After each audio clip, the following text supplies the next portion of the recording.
So what is the cost of bringing in millions and millions of new immigrants and refugees and then sticking them all in Toronto or in Vancouver or wherever you can put them?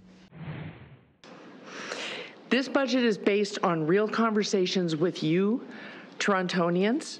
The people of Toronto, for the first time in a long time, were able to take part early on. So it truly reflects the cost of running the city that you expect, the one you told us you think you deserve.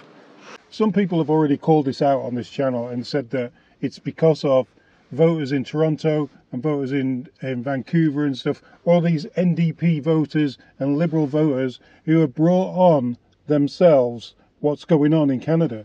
Yet in Toronto now, they've actually voted themselves an NDP mayor, right? And these are the same people who most likely voted for either Singh or for Trudeau to come into government.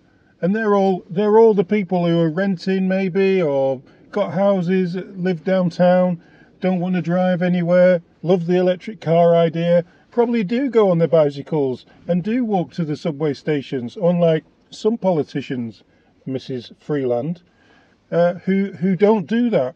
And these are the people who want everything paid for by the taxpayer. We pay our little bit of tax and we get more back from the government, and we love all the things that they get. Oh look, they've got lovely blue tents now in my park where I used to take my dog. Isn't that nice? That's so nice of the government.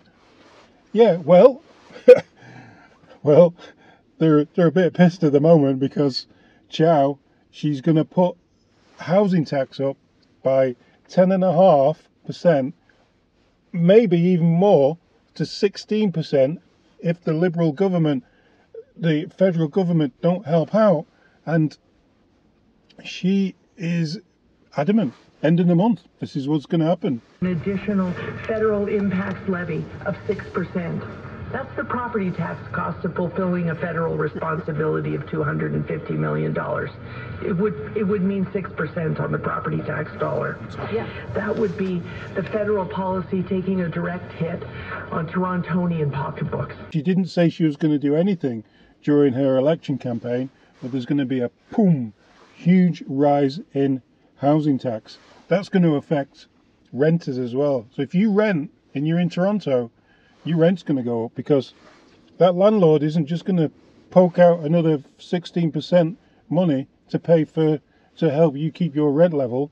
No, there's going to be some, what do they call it, some renovations or whatever, where they evict people to fix up the place. I forgot the name. Let's leave a comment. What's the name of that? Renovictions. Anyway, what I'm trying to say is, this is Liberal MDP voters reaping what they voted for. And trying to justify it at 10% is just ridiculous.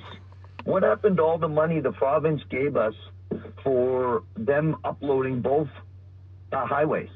We had all that money for the gardeners set aside.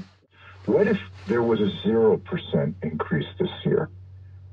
What would that do? Would that shut down the city? No, they would have to look at where they cut.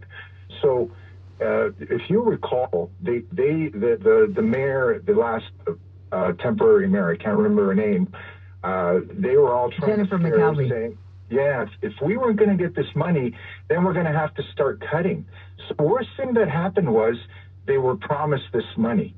And what do? They come back and now say, see, there's always going to be a shortfall. Careful what you wish for. Remember, we wish for none of all this. We don't want any of it. But they do. And now they've got it. And now it's going to cost them in the wallet. Fingers crossed it doesn't spread to the rest of us and we have to pay for all this BS. Alright, till next time.